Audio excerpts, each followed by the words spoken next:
하나님께서 우리에게 주시는 말씀은 사무엘상 19장 18절에서부터 24절까지 말씀입니다. 다윗이 도피하여 람으로 가서 사무엘에게로 나아가서 사울이 자기에게 행한 일을 다 전하였고, 다윗과 사무엘이 나요스로 가서 살았더라.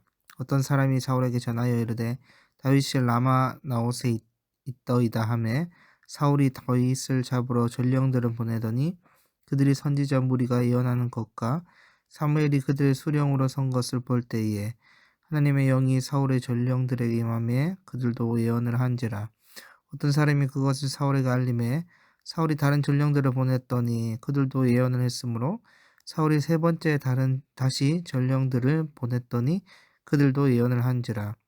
이에 사울도 라마로 가서 세구에 있는 큰 우물에 도착하여 물어 이르되 사무엘과 다윗이 어디에 있느냐? 어떤 사람이 이르되 라마나옷에 있나이다. 사울이 라마나옷으로 가니라. 하나님의 영이 그들에게 임하시니 그가 라마나옷에 이르기까지 걸어가며 예언을 하였으며 그가 또 그의 옷을 벗고 사무엘 앞에서 예언을 하며 하루 밤낮을 벗은 몸으로 누웠더라. 그러므로 속담이 이르기를 사울도 선지자 중에 있느냐 하니라. 아멘. 여러분, 신앙생활하면서 가장 억울한 경험이 있다면 어떤 경우들이 있을까요? 아마도 나중된 자가 먼저 되고 먼저 된 자로서 나중되리라 말씀처럼 신앙생활의 연륜은 오래되었지만 신앙이 좀처럼 성장하지 않을 때도 포함될 것입니다. 그러나 이보다 더 억울한 경우는 교회의 문턱을 넘었지만 하나님께서 도무지 너를 알지 못한다라는 판단을 받았을 때일 것인데요. 이는 신앙생활하고 있는 자라면 억울함을 넘어 가장 무섭고 두려운 부분이기도 할 것입니다. 오늘 본문은 과거 하나님의 사람으로 기름 부음 받은 이스라엘의 초대왕 사울의 모습과 두 번째 왕인 다윗의 모습 속에 하나님이 어떻게 역사하시는지를 잘 보여주는 본문인 것 같은데요. 하나님의 역사하심을 통해 우리가 깨달아야 하는 교훈들을 함께 나누기를 원합니다. 여러분, 지금 사울은 이미 머릿속에 다윗을 죽여야 한다는 생각으로 가득 차 있습니다. 블레셋의 공격 앞에 자신의 목숨을 걸고 싸운 다윗을 칭찬하고 좋아하는 것이 아니라 권력과 질투에 눈이 멀어 다윗을 죽여야만 하는 상태가 바로 사울의 상태입니다. 그러자 다윗은 사울의 공격을 피해 사무엘에 있는 라마나이옷으로 도망가게 되는데요. 여기서 다윗이 얼마나 하나님 중심이었는지가 잘 드러나는 것 같습니다. 여러분, 지금 다윗은 사울과 그의 부하들을 피해서 도망가야 하는 신세이지요. 뒤돌아보고 생각할 겨를조차 없었을 것입니다. 보통 이럴 때 자신의 목숨을 구하고자 가장 먼저 드는 생각은 아무도 모르는 동굴이나 자신만의 아지트로 몸을 피하기 마련입니다. 그런데 다윗이 향한 곳은 사무엘이 거주하는 라마나옅이었습니다.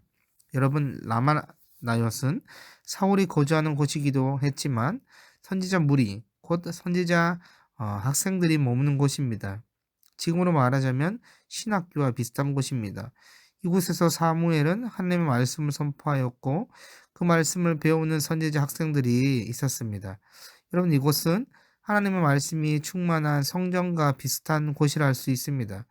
여러분, 다윗은 아무도 모르는 견고한 요새로 자신을 지켜줄 강력한 사람에게로 피한 것이 아닙니다. 하나님의 사람이 있고 하나님의 말씀이 있으며 하나님께서 일하시는 곳으로 피했던 것입니다. 그래서 신자들의 행하는 행보가 중요한 것입니다. 우리의 삶에 뒤돌아볼 여유가 없고 급박한 순간이 찾아올 때 우리는 어디를 바라보고 어디로 걸어가야 하는가는 굉장히 중요하다 할 수 있습니다. 왜냐하면 다윗이 피한 이 라마나옅에서 매우 의미 있는 일들이 벌어졌기 때문입니다. 여러분, 사울은 다윗을 잡으려고 라마나옅으로 전령들을 보냅니다. 첫 번째 전령들이 그곳에 도착하자 하나님의 영이 그들에게 임하고 그들이 예언하기 시작합니다. 이는 두 번째 전령들도 세 번째 전령에게도 똑같은 일이 벌어진 것입니다. 아마도 사울이 보낸 전령들이 다윗을 죽이지 않고 그냥 돌아감을 볼 때에 다윗을 해치지 말고 그냥 돌아가는 하나님의 뜻과 애언이었을 것입니다. 이로써 전령들은 그들에게 주어진 명령, 곧 다윗을 잡아오라는 사울의 명령을 수행하지 못하게 됩니다. 이를 통해 우리가 알 수 있는 것은 하나님의 영은 하나님의 사람 다윗을 보호하신다는 사실입니다. 여러분, 지금 사찰 안에 사울의 악한 지시가 있었지만 하나님은 그러한 악한 시도를 다 무력하게 만드신 것입니다. 여러분, 생각해보면 다윗은 분명 도망자의 신분이었고 사울에게 대항하여 맞서 싸울 만한 힘과 능력도 없습니다. 이론적으로, 논리적으로 다윗은 사울이 보낸 전령들로 인해서 죽어도 이상하지 않을 겁니다. 그런데 하나님의 보호하심과 역사하심은 우리의 이성을 넘어서 일하심을 보여주는 것인데요. 여러분, 다윗이 장소적으로는 라마나요스로 피한 것이 분명하지만 그가 사울을 피하여 기록한 시편 7편 1절에 보면 다윗이 피한 곳은 하나님이었습니다. 시편 7편 1절 말씀인데요. 내 하나님이여, 내가 주께 피하오니. 아멘. 여러분, 누군가를 피해 도망한다는 것은 세상에서 가장 두렵고 무섭고 가장 약자 중에 약자인 순간들입니다. 그런데 신기하게도 아무리 내가 약하고 아무리 내가 두려워도 세상에서 가장 강하고 안전한 도피처인 하나님 안으로 들어오면 그 순간부터 신자는 두렵지 않을 수 있습니다. 그 순간부터 나의 약함을 자랑할 수 있게 됩니다. 왜냐하면 어떠한 견고한 진이라 할지라도 하나님께서 다 무력화시키기 때문입니다. 그러니 하나님께서 나를 반드시 보호하신다는 믿음이 있다는 것은 사실은 모든 것을 가졌다고 표현할 수 있습니다. 여러분, 그런데 문제는 이쯤 되면 사울이 정신을 차려야 되는데 이미 질투의 눈이 멀어 제정신이 아닌 것입니다. 3번이나 전령들이 실패하자 이제 사울이 직접 라마나요스로 가는 것인데요. 그런데 사울은 라마나요스에 도착하기 전에 하나님의 영에 사로잡힙니다. 사울 역시 자신의 입술로 애언, 곧 하나님의 뜻을 말하기 시작한 것입니다.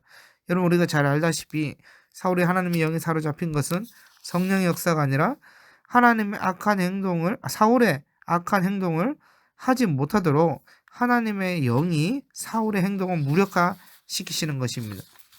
본문은 사울이 하나님의 영에 의해 얼마나 항울경 상태에 있었는지 사무엘 앞에서 하루 밤낮을 벗은 몸으로 누워 있었다고 말씀하고 있습니다. 여러분, 여기서 사울이 옷을 벗었다는 것은 자신의 수치를 그대로 드러내는 사울의 영적 상태를 의미하기도 하지만 사울을 향한 하나님의 뜻을 분명히 보여주는 말씀입니다. 여러분, 사울이 자신의 옷을 스스로 벗었습니다. 이는 곧 왕의 옷, 왕의 신분을 상징하는 옷을 벗었다는 의미입니다. 즉, 사울을 향한 하나님의 뜻은 사울의 왕권을 멈추는 것입니다. 그리고 사울은 수치스러운 벗은 몸으로 사무엘 앞에 누워 있습니다. 여러분, 누워 있는 사람은 움직이지 못하는 상태입니다. 어떤 계획과 목적을 실행하려면 누워 있는 것이 아니라 일어나서 움직여야 합니다. 여러분, 처음 사울이 발걸음을 옮길 때에는 그의 계획은 다윗을 죽이는 것으로서 너무나 계획이 뚜렷했습니다. 그런데 이런 사울이 지금 누워서 움직이지 못한 채로 가만히 있는 것인데요. 결국 여러분, 사울에게 임한 하나님의 영은 사울의 계획이 무산되고 사울의 모든 행동이 중단되는 하나님의 뜻을 보여주는 것인데요. 여러분, 사울이 다윗을 죽이려고 자신의 목적을 이루기 위하여 걸어갈 때만 해도 얼마나 기세등등했을까요? 그러나 결국 본문은 기세등등했던 사울의 뜻은 무력화되고 하나님의 뜻을 더욱 뚜렷이 드러내고 있습니다. 가장 무섭고 두렵지만 주님께로 향했던 다윗을 하나님은 보호하시고 높이 세우십니다. 반대로 가장 기세등등하며 자신의 목적대로 향했던 사울을 하나님은 무력화시키시고 무너뜨리십니다. 여러분, 정말 하나님은 성경 말씀처럼 높이 세우시기도 하시고 무너뜨리시기도 하시는 분이십니다. 여러분, 우리가 이런 하나님을 알게 되고 의지할 수 있다는 것은 얼마나 엄청난 복을 우리가 받았다는 것을 의미하는데요.